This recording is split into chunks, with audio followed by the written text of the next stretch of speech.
हजरत ईसा अलैहिस्सलाम के नुज़ूल के बाद लोग अमन और चैन से जिंदगी बसर कर रहे होंगे कि याजूज माजूज की दीवार टूट जाएगी और याजूज माजूज निकल पड़ेंगे। अल्लाह ताला की तरफ से हजरत ईसा अलैहिस्सलाम को हुक्म होगा कि वो मुसलमानों को कोहे तूर की तरफ जमा कर लें, क्योंकि याजूज माजूज का मुकाबला किसी के बस में न होगा। वो इतनी बड़ी तादाद में और इस तेजी से निकलेंगे कि ये बुलंदी से फैलते हुए मालूम होंगे।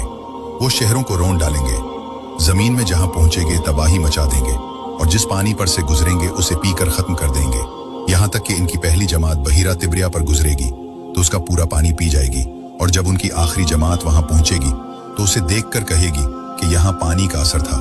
आखिरकार याजूज माजूज कहेंगे, अहले जमीन पर तो हम कब्जा कर चुके, आओ अब आसमान वालों से जंग करें। हजरत ईसा अलैहिस्सलाम और उनके साथी उस वक्त एक ऐसी जगह घिरे हुए होंगे जहां गिजा की सख्त किल्लत होगी। लोगों को एक बैल का सर 100 दीनार से बेहतर मालूम होगा।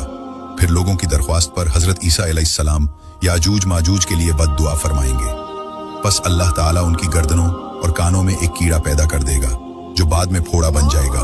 इससे इन सब के जिस्म फट जाएंगे और वो सब के सब अचानक हलाक हो जाएंगे।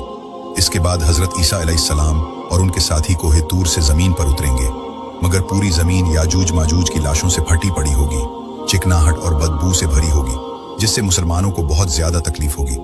हजरत ईसा अलैहिस्सलाम और उनके साथी अल्लाह से दुआ करेंगे। बस अल्लाह ताला लंबी गर्दनों वाले बड़े बड़े परिंदे भेजेगा जो इन लाशों को उठा उठा कर समंदर में और जहां अल्लाह चाहेगा फेंक देंगे। फिर अल्लाह ताला बारिश बरसाएंगे जो जमीन को धोकर आईने की तरह साफ कर देगी।